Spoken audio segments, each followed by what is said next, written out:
Thank you, everyone, for waiting so patiently, and welcome to this Brick Court Chambers seminar on the Northern Ireland Protocol. And welcome also to the, I've been told, well over 200 people who are joining us online. My name's Jemima Stratford, and I'm chairing. I'm a UK member of the Withdrawal Agreement Arbitration Panel, so you'll understand that I'm going to remain deliberately neutral this evening. We've given this seminar the title, Where Next? And we hope that over the next hour or slightly more, we will provide some answers and certainly discuss lots of interesting questions. We're delighted to be joined this evening by Lord Frost, who's very generously made time in his diary to give us his perspective as the UK's chief negotiator on the Withdrawal Agreement, including, of course, the Northern Ireland Protocol. So for the first part of our session, Lord Frost will be in conversation, we've called it, with Marie Demetriou on my right, who I suspect, like Lord Frost, needs little introduction to this audience. You should have, I hope, on your seats some short biographies. Marie is a leading silk in the fields of EU law, competition law, public law, and human rights. Lord Frost and Marie will then be followed by short presentations from 4 other members of Brick Court Chambers who are sitting here with me. So to my left, Margaret Gray QC and Emma Mockford, and on my right, Malcolm Birdling and Richard Howell. And they're really all stars in their own right. Again, you've got a taste of their expertise in the biographies. After the presentations, we hope very much there will be time for some questions and discussion, and Lord Frost has very kindly indicated he too is happy to answer questions. So please do think of anything that you would like to raise at the end. Finally, the talk will be followed by some drinks for those of you who are here in person. So please do stay if you can for a glass or two of something cool, which we might all need after what follows. Thank you, Marie. Lord Frost. Thank you, Jemima. Lord Frost, I'd like to start by asking you, as things have turned out, what do you perceive, what in your view have turned out to be the key practical difficulties with the operation of the Northern Ireland Protocol in practice? Yeah, so first of all, thank you for organising this event. Thank you for asking me. It's been much debated, this question, but it still isn't settled. So I think it is very much worth continuing to sort of chew over the issues. I think the obvious political problem at the moment is that as it's evolved, as it's being implemented, and because of the politics of the last couple of years, the protocol is undermining the Belfast Good Friday Agreement. It was created to support it, and it hasn't worked out like that. So that's the kind of fundamental political difficulty. The kind of underlying problem beneath that, I think, is that it creates a sort of economic reality that is different to the legal and political reality of sovereignty. That reality from the Belfast Good Friday Agreement is that Northern Ireland is fully part of the UK until it, if it ever chooses not to be. So it's always going to be anomalous to have customs and related business somewhere other than at an international border, to have laws that are voted on in Northern Ireland and ultimately enforced by a foreign court. So that's the core of the difficulty. And obviously you can only work something like that if it is done very sensitively and you proceed with caution and care given the political environment. And it just hasn't been like that. And that's why it started to come apart much sooner than any of us thought. So just picking up on the last thing that you said. So I mean, these points that you've mentioned, so the fact that politically Northern Ireland is part of the United Kingdom, and what the Northern Ireland Protocol does is creates a disparity, if you like, between the position of Northern Ireland and Great Britain. That was something which was obviously envisaged at the time because it's inherent in the protocol itself. So that's not something which is taking anyone by surprise at this stage, is it? No, it's not.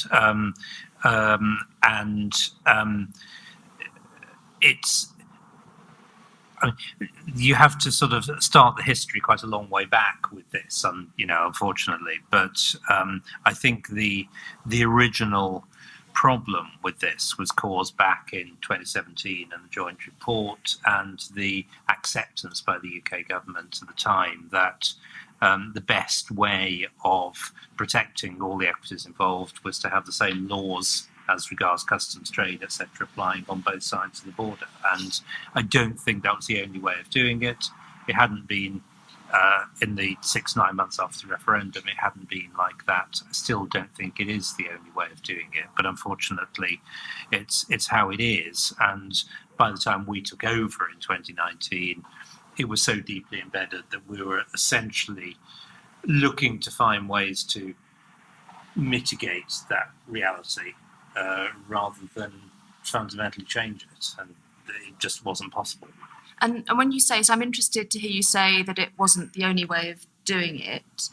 I mean, presumably, given the position of the EU and the integrity of its customs area and its single market rules, then somewhere there had to be a border between the EU and outside the EU.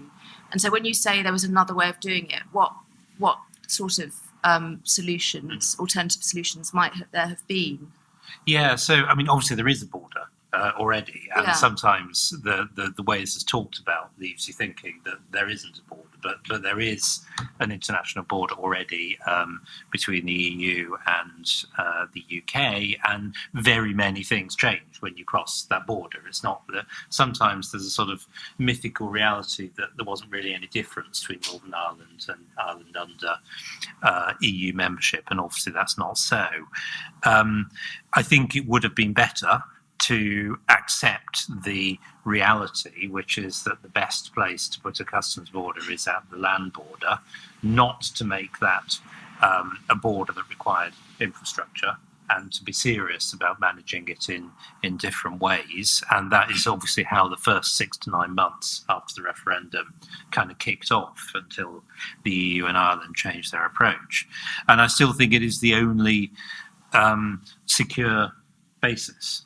What we put forward as a compromise last year was actually accepting that the customs border was at the land border, but for convenience, policed in the Irish Sea. That was the compromise from last year. That's very different from the protocol reality, which is that the legal customs border is at the Irish Sea rather than the land border. So I think there are ways of dealing with this and mitigating it, but it requires good faith and willingness to find a different approach on all sides, and that hasn't been the case. So given that we are where we are, in the sense that what was agreed to was the protocol where the border is in the Irish Sea, and that the protocol self-evidently creates a disparity between the position of Northern Ireland and the rest of the United Kingdom. Why did the government accept that? Was it a political? Was it a matter of political expedience to get the deal done, but it knew that it was storing up trouble for later, or did it think that it could work? So I think there was no, assuming you think that I've given quite a long speech at Policy Exchange on this subject, which I guess some people here will have looked at and tried to sort of dig into this a bit more deeply. But unfortunately, the reality was that, assuming you think the referendum result should have been respected, there was no way forward by summer 2019 that didn't cause trouble for the future. It was simply a question of which kind of trouble you chose. And our view was that the important thing was to deliver the verdict of the referendum. It was to remove the backstop and provide as much optionality for the future as we could possibly create. And to put in place at least some arrangements for consent in Northern Ireland. which we did in the protocol. Obviously, our approach was constrained by what had happened beforehand and by the Ben-Burt Act that said you can't leave without a deal. So, although I think almost everyone would wish it had turned out differently to how it has turned out, for all sorts of different reasons, I think all the critics have got to face the question, what would you have done faced with the actual choice between an unsatisfactory but improved protocol in autumn 2019 and an endless negotiation for better terms with the EU, knowing that we couldn't leave until we got some sort of agreement. And that, there's no doubt that was a difficult choice, but in the end we thought the best thing was to take the improved protocol, take the EU at their words that they would try and make it work, and see what could be done. And I think it was the right decision. I mean, I stand by the decision we took, but it has caused difficulties. One can't deny that. But difficulties which were envisaged and which were foreseen, because in a sense they're baked into the protocol itself, aren't they? So, well, quite a lot of it is left to be resolved afterwards. I mean, obviously the whole concept of the goods at risk is in the protocol, but yes, exactly how that works was yes, left to be worked out afterwards. There's quite a lot of balancing language. So, for example, the requirement that checks at Northern Ireland ports and airports should be minimised to the extent necessary. I don't think one can say that that has really happened properly.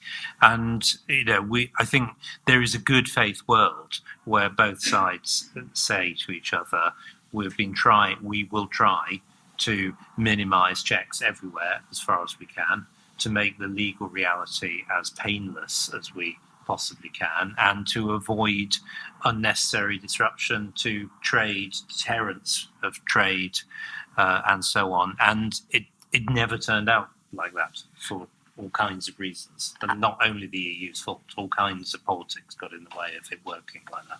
I mean, it's interesting what you say about the balancing language, because with a lawyer's hat on, I think that was, I think at the time, lots of us who had an interest in these things, whatever one's political persuasion, but just looking at the text, there is language which purports to be balancing, but when you sweep aside the language and look at the actual substantive provisions, in a way, some of that balancing language just looks like window dressing, because the kind of stark reality is that, as a matter of substance, Northern Ireland is in the EU customs union, even though it's expressed not to be. So tariffs. So it does seem to a lawyer that I can see that, if you like, you did what you could to achieve balance, but the sort of cold, stark, substantive provisions seem to tell a different story. Do you think that's fair or not? So it's fair up to a point. I think that what has not been understood, to be honest, on the EU side and elsewhere, is that this is not just about law.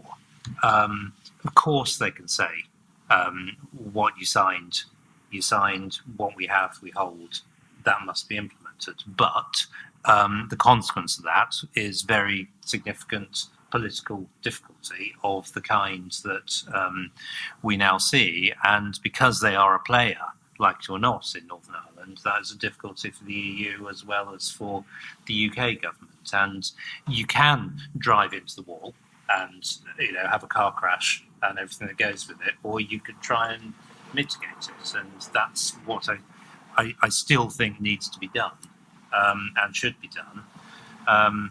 But it just has seemed impossible to do.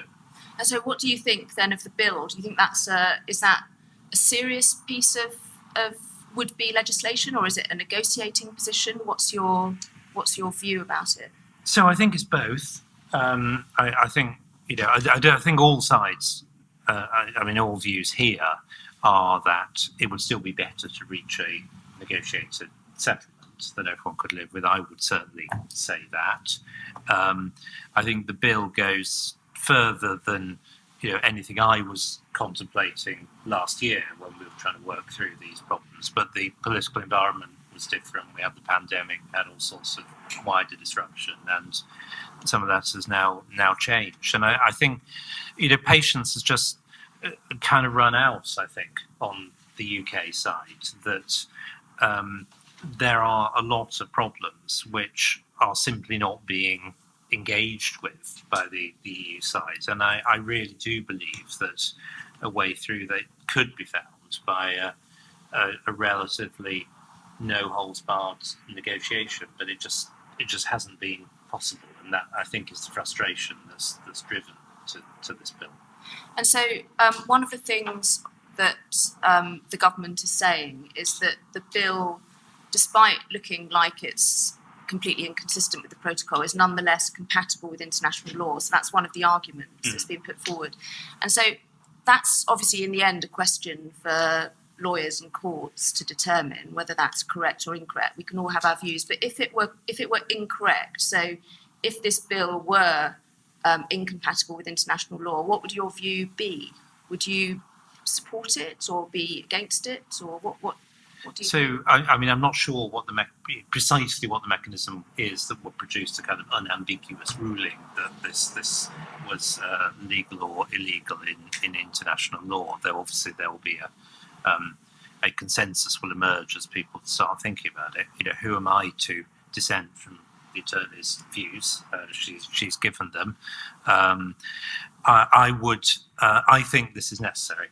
I think it is necessary, come what may, given the state of the politics in Northern Ireland. And ultimately, this government is sovereign in Northern Ireland. It is responsible for what happens there and has to act under domestic law. And you know, that's why I say it is still better to do it in some other way. But ultimately, governments are responsible for the prosperity and well-being of their country and have to take the steps necessary, which are legal in domestic law. And I think that is where I would end up, recognising that lots of people won't. And so I'm going to ask you to gaze into a crystal ball. I know it's very difficult at the moment because everything is lots of things are up in the air, including who's going to be the next leader of the Conservative Party. But I'm going to ask you a sort of two-part question in one, and you can answer it how you like. But what do you expect to happen is part of the question. And so do you, for example, expect this bill to bring the EU to the negotiating table? What do you think will happen next is the first part of the question. And the second part of the question, if you're able to answer it, is of the people who have thrown their hats in the ring at the moment, I think there's now 8 confirmed who are going forward. Who do you think would be best placed to manage this issue? You don't have to answer that if it's invidious, but it would be quite nice to get your views on your who you think has a reasonable stance from your perspective on the Northern Ireland Protocol issue amongst the candidates. Yeah. So what now? I mean, it is difficult to be sure. I think the government will push ahead with the bill. I think that's the intention this week, and they should. You know, will it bring the EU to the negotiating table? I don't know. I mean, history suggests not, but obviously one of the reasons that was being quoted in the last couple of weeks was, you know, the same one as was quoted about Theresa May. Why negotiate with Boris Johnson? He might not be here much longer. Well, he isn't going to be here much longer, but somebody else is. And so that, in a way, that question about stability and firmness of direction is something the EU are going to have to grapple with. I don't know whether every EU member state really wants to get into a trade war with us over this. I don't think it's a sensible thing at the moment, but we'll have to see. But I think the right thing is to proceed to get this bill as quick as we can onto the statutory books and see what the politics has created by then. The leadership candidates, I mean, I've not endorsed anybody yet, and maybe I will in the next few days for what that's worth. Obviously, I don't get a vote in this. I think, actually, as far as I've heard, all of those who have gone forward have said they will proceed with this as planned, and I think that's right. One might have doubts about, you know, whether some might stand up to confrontation better than others if it came to it down the line, but that's sort of speculative. So at the moment, I'm encouraged by the fact that this has landed in UK Conservative politics, and everybody intends to move forward with it. And then just to pick up very finely on a point you just made when you said that you don't think every EU member state necessarily has an appetite for a trade war. When you were negotiating, so obviously the negotiation from the EU's perspective was done very centrally, but were you aware of differences between different member states while you were negotiating? Not really. I mean, the 2019 and 2020 negotiations were very different in nature. We took a deliberate decision, actually, in 2019 when the Boris Johnson government came in to focus on the Commission negotiator. That it didn't seem to us that so-called divide and rule had achieved very much. If anything, it had kind of wound people up. And in the end, it was for the Commission to deliver the member states. So we dealt with the Commission, and it was for them to manage the politics. And, the politics at that point were the politics of EU unity. And there was no point in challenging that. Obviously, we've got a very different international situation now. We've got a situation where Western unity is very important, and where the pressures on economic growth, on prosperity, seem very severe. So I'm not saying that we should be playing that. So I think it probably is counterproductive. But I could well imagine, all the same, that some member states might look at this and think, hang on a minute, do we really want to sort of drive the car into the wall, or should we try and find some other way through this? Lord Frost, thank you very much. That was extremely interesting. I feel like I've got lots more questions I could ask you, but we've got to move on to the other speakers. But I do hope that at the end there'll be some time for members of the audience to follow up with any questions they might have. Sure. So thank you very much. Thank you so much. I'm conscious we're battling with quite a lot of traffic noise behind us. Can people hear at the back all right? Yeah, good, great. Richard, I think it's over to you next. Thanks very much, Jemima. The protocol has now been in force for over 18 months. Some of its non-economic provisions, such as permitting the maintenance of the common travel area, have proved relatively uncontroversial. But the economic provisions have proved as contentious in their application as in their negotiation. So I propose to focus on them this evening. The protocol says that Northern Ireland remains part of the United Kingdom, and of course that's correct. And for that reason, the Northern Irish courts have held that it does not involve any change in Northern Ireland's constitutional status within the meaning of the Belfast Agreement. Only becoming part of a united Ireland would amount to such a change. On any view, however, the protocol affects a series of profound legal changes in the United Kingdom's constitutional framework. The Belfast Agreement itself says nothing about either the presence or absence of border arrangements in Ireland.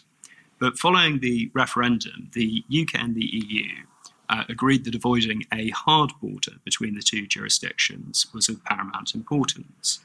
The protocol does that by making Northern Ireland part of the EU internal market in goods and placing a customs and regulatory frontier of that market in the Irish Sea. And the Northern Irish courts in the Alistair litigation have held that the effect of the protocol is therefore to modify Article 6 of the Acts of Union. And these, of course, require that all subjects of the United Kingdom should be on the same footing as regards trade. Now, how does the protocol do that? Well, Article 4 of the protocol says in terms, as was mentioned earlier, that Northern Ireland remains part of the UK's customs territory. But unfortunately, this drafting is rather opaque. And that's because another provision, Article 13, declares that notwithstanding, that Northern Ireland is deemed to be part of the EU customs territory. So the effect of that is that goods moved from Northern Ireland to Great Britain are subject to customs control for the first time. And that, of course, generally requires the completion of paperwork. The protocol next requires the UK to charge EU customs duty on goods moved from Great Britain into Northern Ireland, unless those goods are not at risk of subsequently being moved into the EU. all goods subject to commercial processing are deemed to be at risk, but detailed criteria for determining which goods are at risk and subject to commercial processing is set out in the decision of the Joint Committee.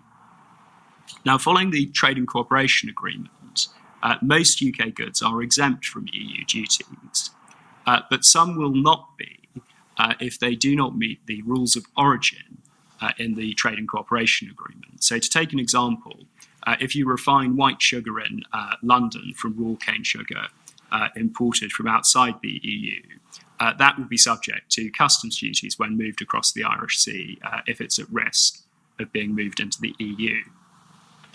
Now, in addition to applying the core EU treaty provisions on goods to trade between Northern Ireland and the EU, the protocol also applies in Northern Ireland a list of 287 items of EU legislation. And that really amounts to the core acquis of the single market in goods, applying in matters such as medicines and food. And the legislation requires checks, including sanitary and phytosanitary checks, on goods moved into the EU customs territory. It also imposes regulatory standards on goods which must be met for them to be sold there. And those checks are now applicable when goods enter Northern Ireland from Great Britain. For example, the protocol requires that an animal health certificate be obtained wherever a family pet is moved from Great Britain into Northern Ireland. And likewise, goods placed in Great Britain and lawfully marketed there will not automatically be lawful when placed on the Northern Ireland market. They have to meet EU standards as well. The protocol next applies EU legislation on indirect tax and excise duties to Northern Ireland, as well as legislation regulating wholesale energy markets. Malcolm's going to speak in a few moments about the provisions on state aid. Now, the extensive EU legislation applied by the protocol in these fields is not fixed in aspect as it existed at the end of the transition period. The references to those legislation are ambulatory. So if the EU adopts a new act within the scope of the protocol, it's that act which must be applied, even though Northern Ireland no longer has any representation within the EU legislature. Now, as Lord Frost mentioned, the protocol does seek to address the democratic deficit to which that gives rise, and it does so by providing that the protocol's economic provisions will continue to have effect until at least 2027. But before January 2025, and every 4 years thereafter, the Northern Ireland Assembly will have the opportunity to approve the economic provisions. In the event it does not do so by a simple majority, those provisions will cease to have effect 2 years later. But for the motion in question, there's no need for cross-community consent. So how then is the protocol to be enforced? The economic provisions of the protocol have direct effect in UK law, where they meet the relevant criteria for direct effect in the EU. And they're also subject to supervision and enforcement by the EU institutions, as if the UK remained an EU member state. And this mechanism is in addition to the general mechanism for arbitration under the Withdrawal Agreement. So in addition to enabling UK courts to make preliminary references, it's possible for the UK to be subject to infraction proceedings before the Court of Justice. And at present, there are a number of infraction proceedings which have been threatened by the European Commission. So to use a sporting analogy, the protocol makes the EU a referee in a game in which it's also a player. I'd like to conclude on a final point. Those who advocated leaving the EU during the referendum did so on the basis that it would enable the UK to diverge from EU law, including in the areas which the protocol regulates. But the effect of the protocol is that in confronting that regulatory freedom, the government will often have to decide, on the one hand, not to use it, or alternatively to use it only as concerns Great Britain, and thereby create divergence. And there have been a number of examples of this to date. In March 2022, the government legislated to reverse the effect of a Court of Justice ruling on VAT on the installation of energy-saving materials. But it couldn't extend the legislation to Northern Ireland. So those are the sorts of political difficulties which the decision to avoid the land border on the island of Ireland have given rise to. Thank you very much. Thank you so much, Richard. Moving straight on, I think Emma is going to talk about the bill. Yes, thanks, Jemima. I'm going to give a short overview of the Northern Ireland Protocol Bill, which was introduced, and we've heard a bit about it already, in mid-June. It's had its first and second readings, and the committee stage in the Commons is due to start tomorrow, I think, so no doubt it's going to be back in the papers in a big way. Richard's obviously just explained what the protocol does. The protocol, up till now, has been given effect in domestic law as part of the EU Withdrawal Agreement in a number of ways. So in particular, there's a general implementing provision in the 2018 Withdrawal Act in Section 7A, which basically introduces a conduit pipe for the Withdrawal Agreement and the protocol in the same way that Section 2 of the ECA 1972 used to do for EU law. And the basic thing that the bill is doing, the new bill is doing, if it becomes law, is getting rid of that conduit pipe for certain parts of the protocol.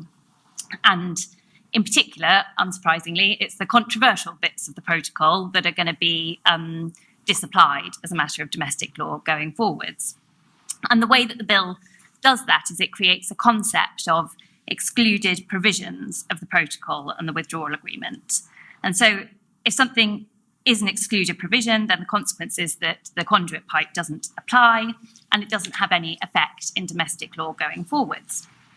So Rich has talked about, in particular, the customs provisions under the protocol and how those operate at the moment. Well, if the bill becomes an act, you can forget all of that. It doesn't matter at all because those will be excluded provisions. That's the effect of Clause 4 of the bill. And so they won't apply. Mostly they won't apply at all. Some aspects of the customs rules won't apply only insofar as the goods in question are being moved from Northern Ireland or to Northern Ireland from outside the EU. So obviously including the rest of Great Britain and anywhere else that's outside the EU. That's the first category of thing that is going to be an excluded provision under the bill. The second is the subsidy control provisions, which Malcolm's going to come on to talk about. And which have also generated a fair bit of controversy because, of course, the effect of the protocol at the moment is to apply EU state aid law in its entirety to the UK insofar as trade between Northern Ireland and the EU is affected. So that's also a target and that goes. And the third category of excluded provision are provisions which relate to the way in which the protocol is supervised and enforced.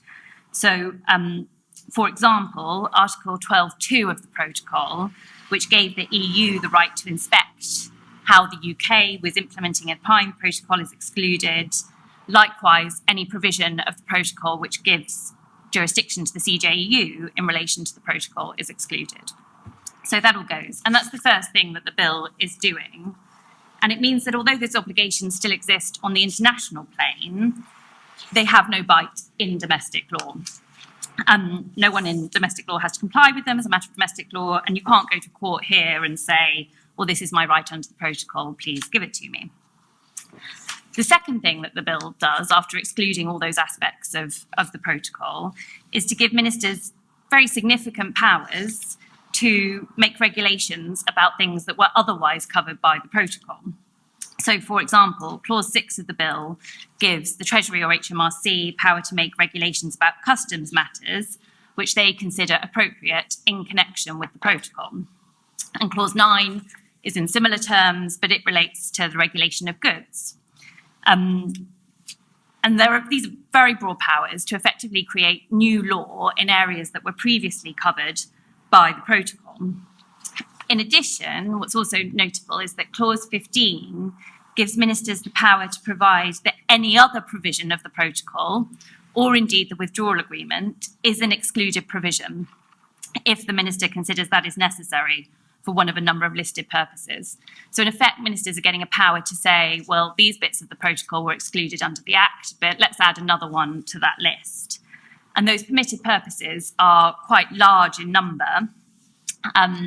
They includes some of the things you would probably expect given the justification for the bill, such as safeguarding social or economic stability in Northern Ireland, safeguarding the territorial constitutional integrity of the UK. Other things, for my part, I found slightly less clear. Safeguarding biosecurity and the environment is another reason why one might apparently designate something an excluded provision. So those are the powers, and those are really the two things that the bill is doing. It's saying the protocol no longer applies in these respects, and ministers can go away and come up with something else that does apply in its place. There's very actual little positive lawmaking in the bill itself. Perhaps the only thing that falls into that category is Clause 7 of the bill, which makes provision for a dual regulatory system. So its effect is that producers of goods who would normally, if the protocol was still in force, have to comply with the EU regulations that Richard talked about, can choose either to comply with those EU regulations or with UK regulations. And the gist seems to be that therefore you meet one or the other, and as long as you can do that, you can lawfully put your product on the market in Northern Ireland.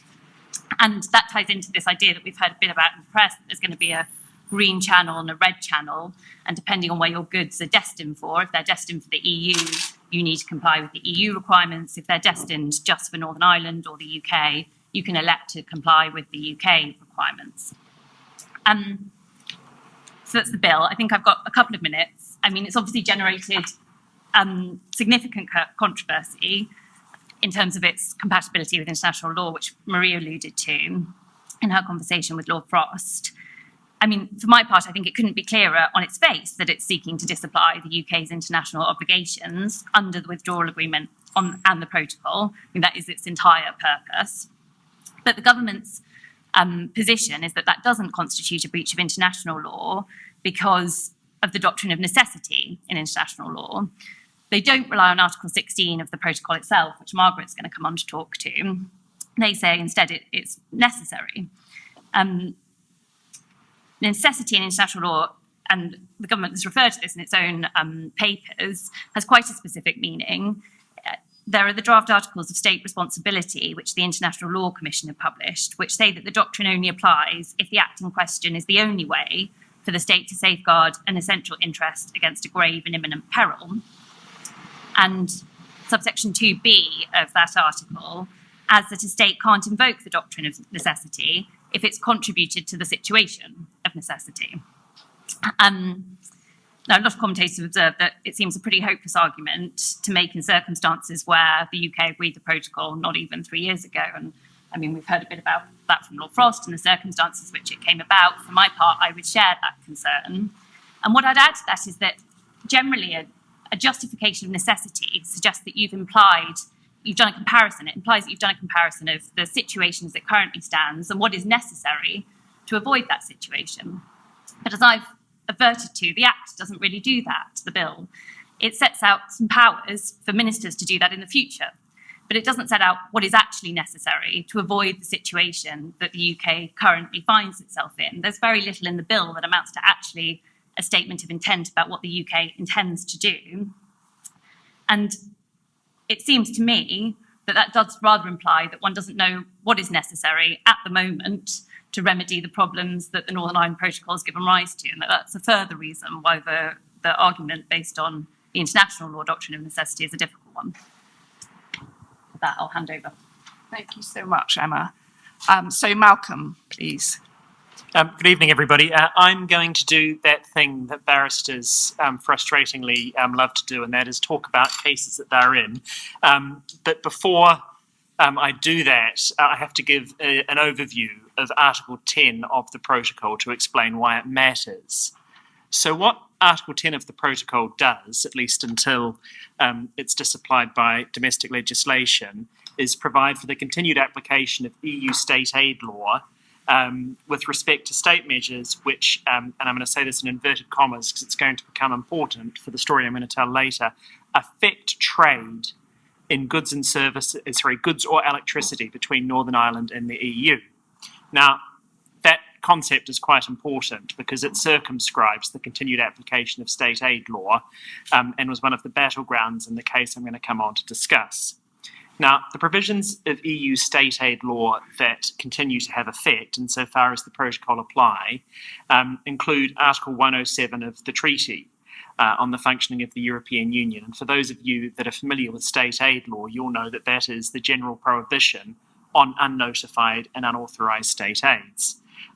For the uninitiated, that prohibits the unauthorised conferral of an economic or financial advantage to certain undertakings on a selective basis and which is granted by or uses state resources.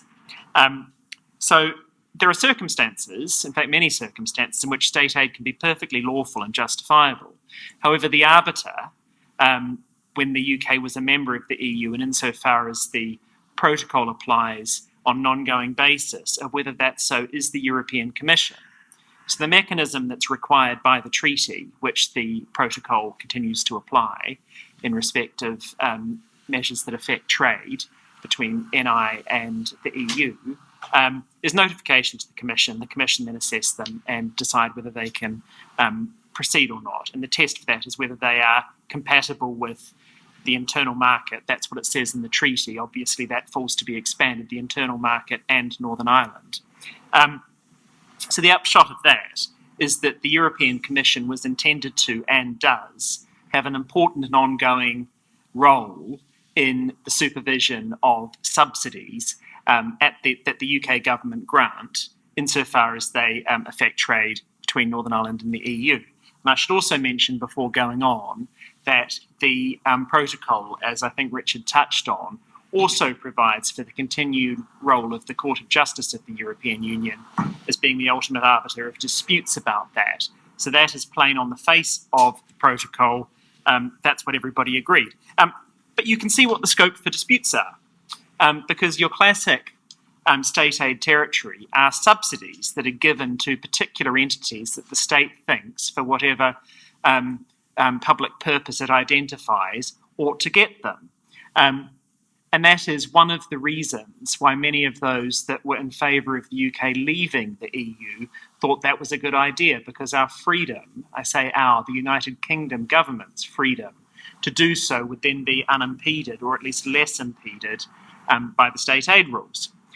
So if you're a government body and say you wanted to grant a financial subsidy for a producer of widgets, in order to move to a particularly deprived area of the United Kingdom, would you fall foul of that provision, the state aid provision, if a proportion of those widgets were exported to Northern Ireland, where they competed with EU-manufactured widgets? And the answer on the face of the protocol is maybe, but then you've got questions about what proportion of widgets would be necessary. And those of you that are familiar with EU state aid law will know that the actual test at an EU level, at least how it applied prior to the UK's exit, is the threshold set very low. You don't even need to have an actual export of widgets from the EU into Northern Ireland to trigger it. If that was the approach that was applied, a theoretical possibility that someone might set up shop and export widgets would suffice. So this all sets the stage for the first dispute under the NI protocol that reached the English courts earlier this year. And perhaps surprisingly, it didn't arise in one of those traditional areas of state aid, i.e. a direct subsidy. It involved tariffs. And I say surprisingly because if you look through the EU case law, you'll only find one example of a state aid case about tariffs, and that was back in 1982. And the reason for that is that tariffs are set at a central level by the EU. They apply throughout the EU, so the issue just doesn't arise. When you have a tariff, it applies equally in all member states to everybody, and it's the EU that's decided that it applies, not a member state.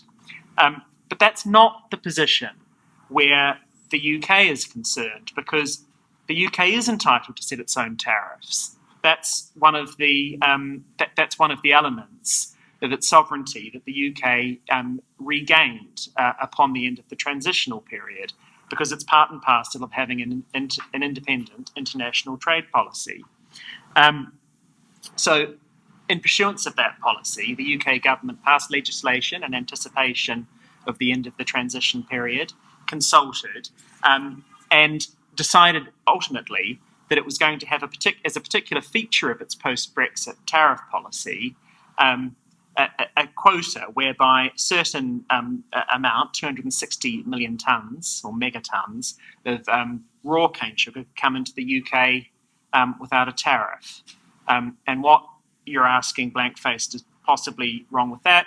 The answer is there is only one entity in the UK that would want to import that volume, or indeed any volume, of raw cane sugar, and it's a particular raw cane sugar refiner, Tate & Lyle. And who would be against that? It's its competitor, in fact, one of its only real domestic competitor, British Sugar, which doesn't import raw cane sugar from abroad, but instead refines cane sugar, beet sugar. It refines white sugar from beet sugar grown in the UK, actually grown in Great Britain, I should say, because there is no export in either beet sugar or cane sugar between Northern Ireland and Great Britain or the EU. So this is how the dispute came up. Completely novel, because it's the first time it could have arisen, because it's the first time the state aid rules applied in respect of a country that was capable of setting its own tariffs. And all of these questions come into focus. First of all, what quantity of widgets, for widgets read sugar, needs to be entering the Northern Ireland market from either Great Britain or the EU for this to be triggered? Can this rule apply at all in respect of tariffs? Because the government's position was that it couldn't, because that was what the whole agreement was about. It was about the UK regaining its independent trade policy. And how do you apply the rules in that new context? I'm going to run through the judgment very quickly because time is against me. But there's one more important factual detail that in the end was, I think, uncontroversial, but was certainly found on the evidence by the judge to be the position. And that is that the government had, in fact, set up this trade quota to benefit Tate & Lyle, because they were concerned that if they didn't give it this particular tariff treatment, it would go bust, and then the UK would be left without a raw cane sugar refiner, and therefore there would be the beet sugar refiner, and everything else would have to come from imports. And again, this was one of the things that many in government were saying was part and parcel of the Brexit dividend, the ability to prop up particular areas of state industry and protect them from things that were threatening their viability. But here, the courts, with the ultimate backstop of the European courts, weigh in and determine whether, as a matter of fact, that falls within the scope of the state aid rules. And I say as a matter of fact, because one of the important and the uncontroversial parts of the judgment is this was a question for the court to decide.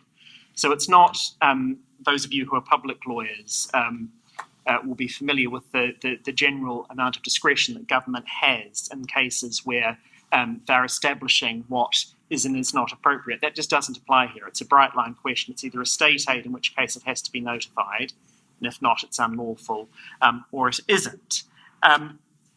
To rattle through what the court actually said and what it tells us and what is left to be resolved for another day, the court thought that there was no question of tariffs just as a matter of principle not being subject to Article 10 in the state aid rules. So tariffs are in principle capable of amounting to a state aid in certain circumstances. The judge thought that it didn't, in this case, fall foul of the state aid rules for two reasons. First of all, the judge concluded that the appropriate test for effect on trade was not that theoretical effect on trade test or any effect on trade test that applied as a matter of EU law. There was, shortly before the end of shortly before the withdrawal agreement was signed, an exchange of declarations evidencing intent between the two parties, where the EU said that there needed to be I'm going to get the phrase wrong if I don't look at my notes, genuine and direct link to Northern Ireland. And the court said, well, that meant something more than just your normal amount. And in the facts of that case, what the evidence was is there was 46,000 megatons of refined sugar entering the Northern Irish market, 32,000 megatons from British Sugar, and the remainder from Tate & Lyle or the EU. So the answer to what proportion of widgets or how many widgets is unanswered, apart from the fact that that's not enough, the judge thought in this particular case, although that is unreasoned, other than the judge thought in a very neat turn of phrase that on the evidence it would be to permit a barely discernible tail to wage a very large dog, which when you think about how small Northern Ireland is compared to the rest of the United Kingdom market and indeed the rest of the EU market, could probably be said in almost any theoretical set of facts that might come up. So one might raise a question mark about whether that analysis would be endorsed in another case by another judge or indeed by a higher court. But there was another reason why the judge said it didn't work on the facts of this particular case, and that is that notwithstanding the evidence showed that actually this was all done intentionally to protect Tate & Lyle's position so that the government could achieve other political aims. And there were reasons why it wanted to prop Tate & Lyle up. It wasn't just because they were a company they liked. It was because they wanted to support, first of all, the principle of having a raw cane refiner in the UK, and also the source of the imports included countries that relied on cane sugar as a substantial export market. But the judge said that's by the by. Actually, what you need to look at is whether the tariff measure discriminates between entities in a comparable factual position. And actually, you're dealing with apples and oranges, or you're dealing with cane and beet, I should say, because British Sugar refines beet sugar, so why would they want to import cane sugar? They're not comparable, and therefore it doesn't discriminate, and therefore it's not selective. So on that further basis, the judge said it didn't apply. So that is a whistle-stop tour through the first judgment to reach the courts, and I've raised some question marks against some of the points that came out of it. But while this remains on the statute books domestically, the potential for further disputes in what one might call those traditional state aid areas is pretty apparent. Thanks, Malcolm. Finally, Margaret Gray. Thanks very much, Jemima. Good evening, everybody. It's very nice to be here. Like any speaker, I always like to try to endear myself to an audience, and I suspect the best thing I can do is be absolutely brief. So I'm going to talk to you about Article 16. It is going to be very brief. If anybody would like to continue this conversation with me later or by email, there is an open invitation, but what I propose to do is just cover some of the very basic points that may still be on the table, despite the fact that we now have the Northern Ireland Protocol Bill, which rather takes some of the reaction that the UK had been making to the position in a rather different direction. So perhaps just with that context, it's helpful to pick up with a couple of comments that Richard made in his presentation at the beginning, just before I run through some of the particularly significant or interesting points that I think that have arisen and are likely, or at least potentially possible still to arise in relation to Article 16. And that is in the context of the dispute settlements that might arise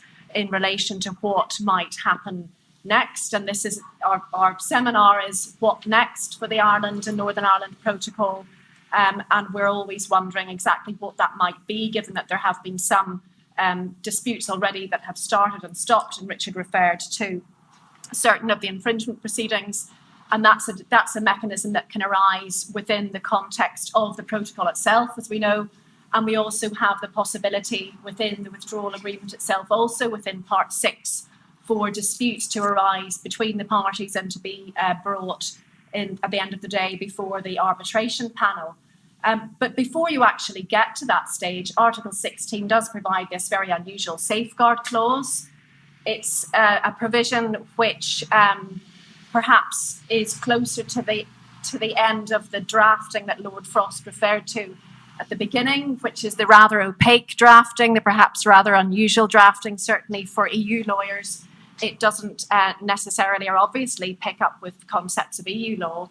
And in a nutshell, as we all know, what it provides is that in the application of the protocol, if it leads to either serious economic or environmental difficulties that are liable to persist, or if it leads to a diversion of trade, then one of the parties can unilaterally take these safeguard measures, and they have to be of a particular nature.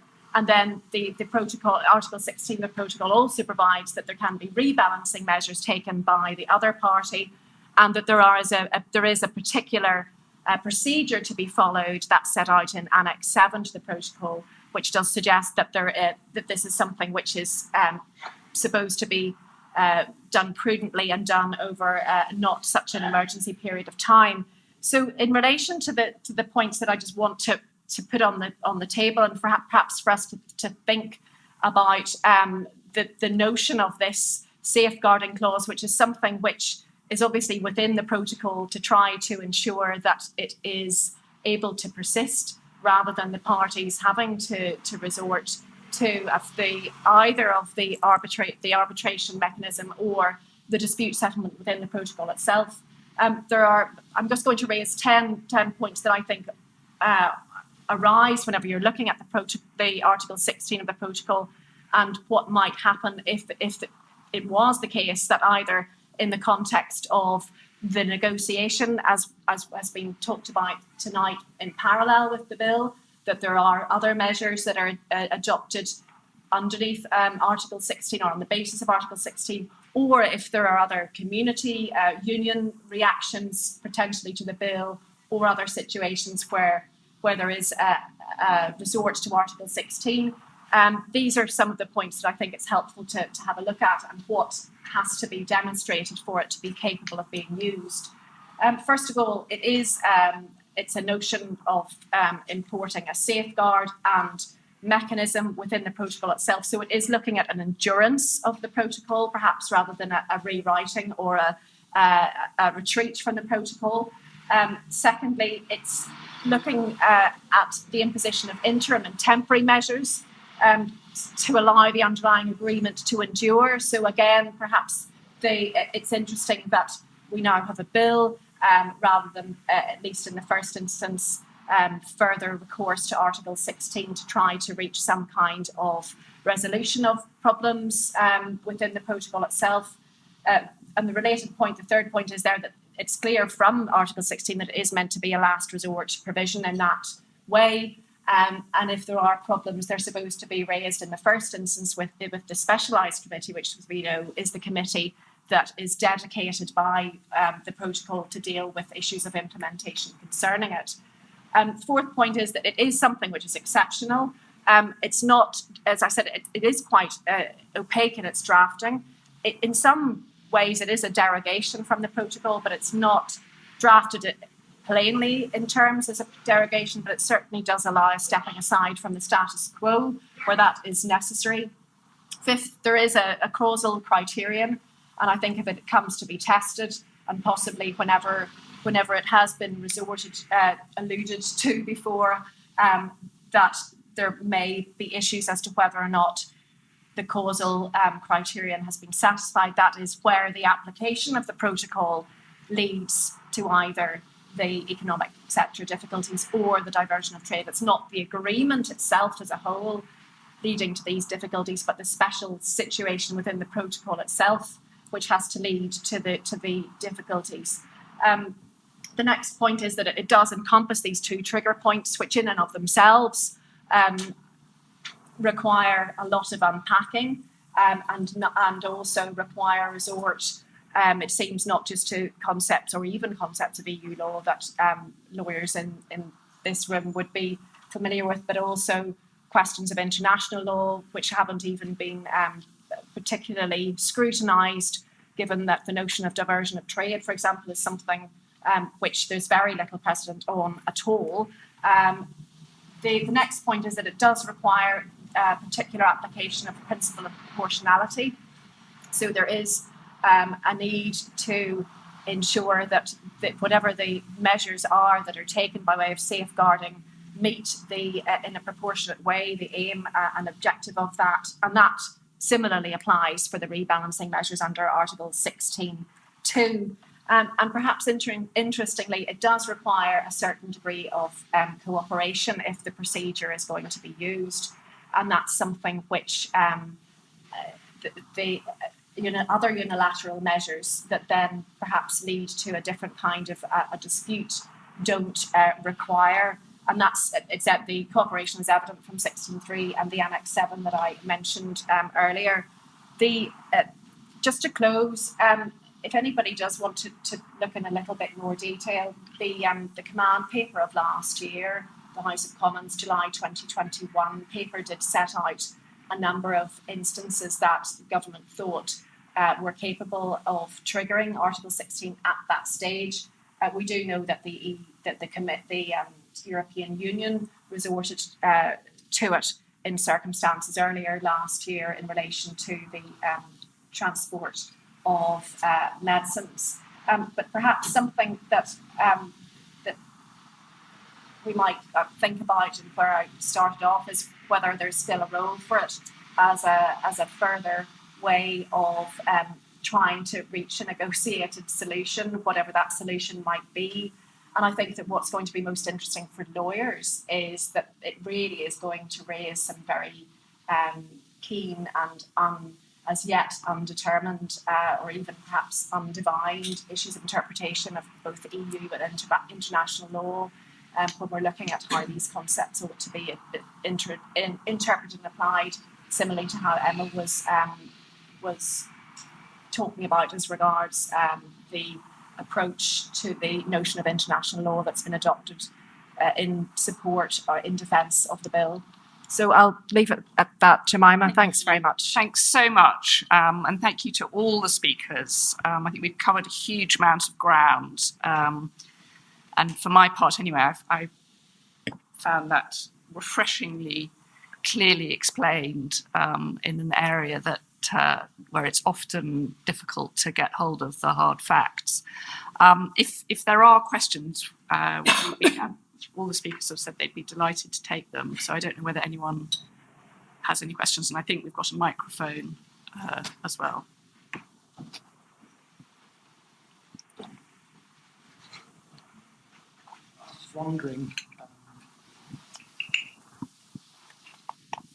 I was just wondering if the UK has chosen not to invoke Article 16 of the protocol, but is attempting to effectively change the effect of the protocol by means of domestic legislation, then, as I understand it, we are not in the area of the arbitration panel in terms of debating between the UK and the EU whether the bill and the potential act is in conformity with the protocol or not. So what would be the next step if the EU wanted to enforce the protocol? Would they take the UK to Luxembourg? I'm sorry, I didn't catch your name. Peter Sinding. Peter, I think you're right. I think they could. Well, in fact, I think they could do a couple of things. My brief introduction referred both to that mechanism that you outlined, which I think going to Luxembourg would be through the direct route of the review procedures that are contained within the protocol itself, provided that it can be considered to affect Articles 5, 7 to 10, which are the provisions that Richard, I think, listed out earlier. I think they could possibly also have a go at using the general provision in the withdrawal agreement itself, given that the protocol is a part of the withdrawal agreement. So I think they could certainly use both of those mechanisms if they wanted to.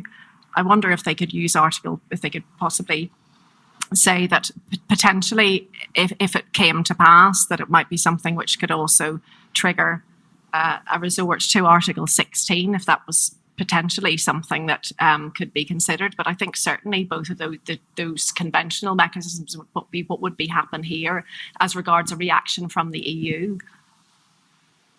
Do you think that there is another route?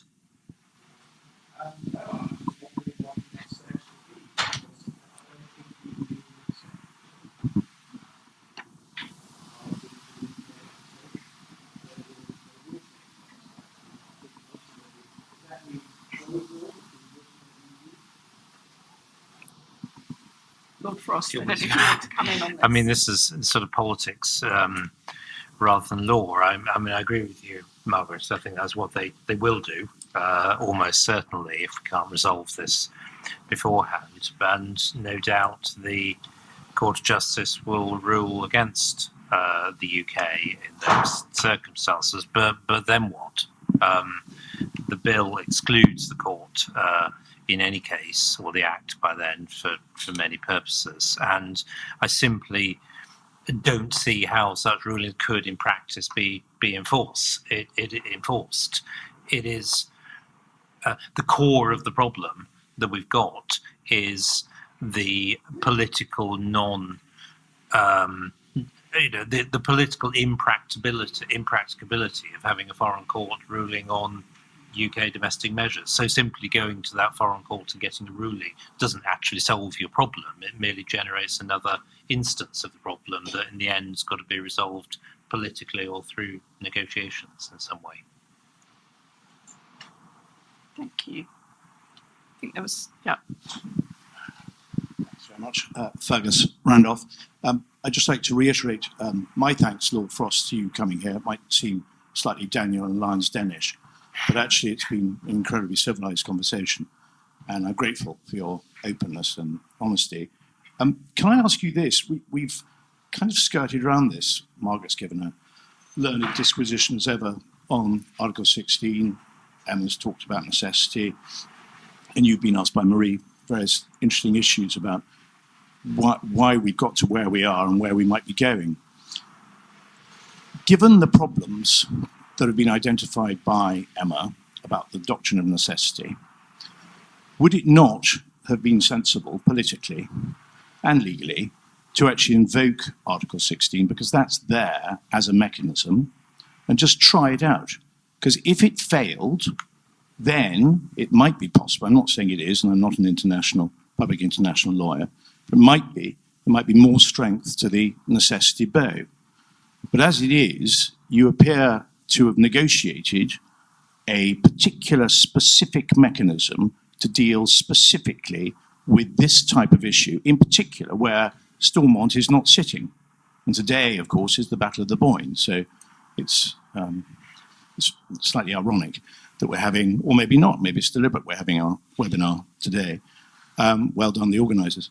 But I just can't quite get my head around why not use that which is there rather than go out on what some, and I couldn't possibly comment, might be called a frolic of one's own. Thank you. I mean, obviously I'm not in the government and I haven't been privy to the discussions that have led them to get to where they got to this year. I think, I mean, I said this goes further than what we were considering last year, but that circumstances have changed. I think reading the paperwork that's come with the bill, it sounds like use of Article 16 is not completely excluded yet at some point in this process. I don't know how kind of serious that is, or whether it's a kind of formal statement. But I think it, where we've got to, I think reflects the political reality that the situation in Northern Ireland is deteriorating, and something needs to be done quickly about that, or relatively quickly. And I think that is in my view, personally, perfectly reasonable thinking behind the bill. The safeguard clause, the Article 16 clause, is unusual, as Margaret was saying, and I mean, from memory, I'd need to double check, but I think we just inherited it from the Theresa May version of the withdrawal agreement. It was one of those that we just kind of copied over. I'd need to double check, and of course, it was created. I think the only predecessor was, or analogue, is in the EEA agreement, and of course, at least I would say, the Theresa May withdrawal agreement, at least as regards traded goods, is a bit like, because it required higher levels of alignment,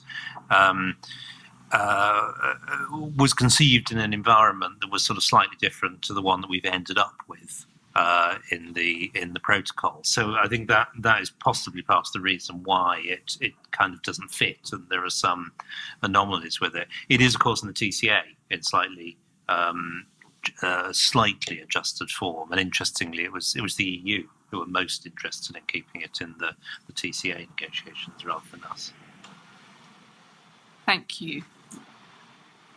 Oh, yeah, question back. Thank you so much, and thank you for the very interesting discussion. Thank you also to Lord Frost for attending that presentation. Just a quick question, and I don't know if it's a question or a comment. I do a fair bit of work in relation to UK and EU sanctions. And in the context of that work, I actually had an interesting question coming to me from a client that was exporting from Northern Ireland.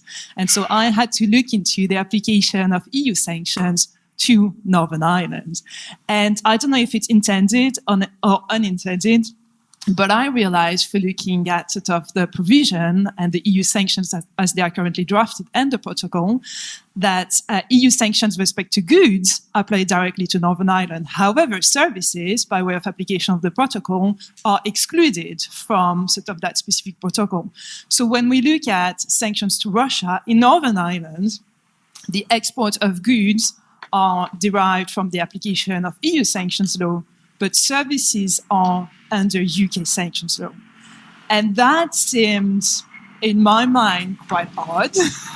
I mean, I know it's the application of the protocol, but I was wondering if Lord Frost and the panel had come across it. I checked the bill, and it didn't seem that was something that government was currently looking at revising or amending or renegotiating.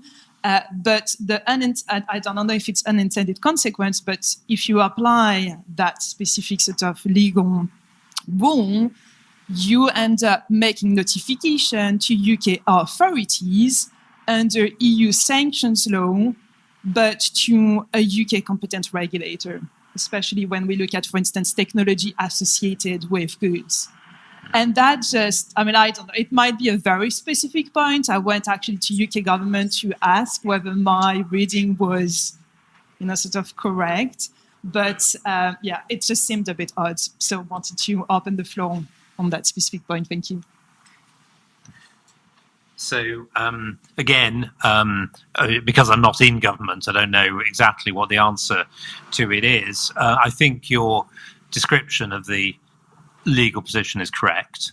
My guess is that because of the international situation, there's a kind of wish, as far as possible, in the EU and on our side, not to look too deeply into any anomalies that might be created by this situation just at the time being, because it's a little bit too complex. And there is one other analogous situation to that, sort of not looking too deeply at things, which was the EU's ill-fated vaccine exports provisions of 2020, which of course was when they brought in the original proposal that stopped movements across the land border and then withdrew it. It was never quite clear where the regulation was still there, but to me it was never clear where the border that it applied to actually was. And I asked that question quite a lot, and nobody gave me a good answer. I could infer it, but I think, again, there was a kind of collective interest in not opening that can of worms when we didn't have to. And I suspect this is another case of it for good political reasons. The question on the bill, I don't know, and obviously I wasn't involved in drafting it. I guess if there is an anomaly, I suspect it's where the catch-all provision may might end up being used. I think if that piece of EU law comes in via Annex 2 of the protocol, the upshot of the bill is that it will disappear if and when the bill becomes an act, because the effective, I think, Clause 4 is to exclude all of what's in Annex 2, and Annex 2 is what brings across most of the EU regulation relating to movement of goods, so I suspect it might be swept away with the rest of it. Thank you. I'm sorry, I can see we've still got questions, but I think one more? Okay. Yeah. I'm just conscious we've got lots of people online as well. But. This is a relatively short question. I think it was on the question of necessity. Could you, I'm so sorry, could you speak up a little? I don't know if Sorry. the microphone's working. Yeah, I'm just interested on the question of necessity, on the legality of the bill, and whether that test will be in relation to how the powers are used for the final introduction of whatever it exists, or whether it will simply be the removal of EU law in relation to the certain goods, or whether what is replacing EU law will be assessed in that. Well, for my part, I think that it's the latter, and that you have to look at what is coming in, because that is how you judge whether the action you're taking as a whole is necessary to remedy the problem. And I mean, speaking as a public lawyer, when we think about, for example, an interference with rights and the doctrine of necessity as it applies in that context, one would always say, well, you need to look at the precise measure that's being brought in, ask yourself whether there are less restrictive alternatives, and that gives you the answer as to whether the course of action you're proposing to take is a necessary one. And I think the same approach basically obtains in this context. So for my part, I think you have to look at the whole package. And that's why I say it seems quite difficult to me under the bill to understand how that argument is structured in circumstances where the bill doesn't actually tell us what is going to replace the provisions of the protocol that are being disapplied. But I'm sure there's room for other views. Thank you. Thank you so much. That was a great question on which to end, and it's slightly frustrating because I suspect we could go on with this, but we are running past our deadline. So I will just very quickly thank all of the speakers, and especially our external speaker, Lord Frost.